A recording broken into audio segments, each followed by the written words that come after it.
ያንተን ውድ ጊዜ መጠበቅ አቅቶኝ የልብን ሐሳብ መታገስ ተስኖኝ የፈጠንኩ ሲመስለኝ ዘግይቼ እንዳልገኝ ካየኸው ወርጄ የእንጀራ ጩኸቴ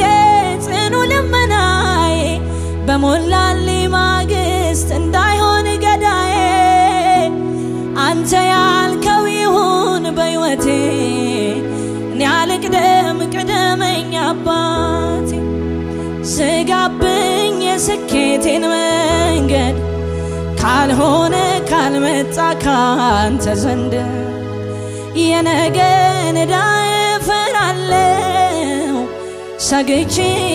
ለምን እኖራለሁ ይቅርብኝ የምቾቴ መንገድ ካልሆነ ካልመጣ ካንተ ዘንድ የነገን ዕዳ እፈራለሁ ሰግቼ ለምን እኖራለሁ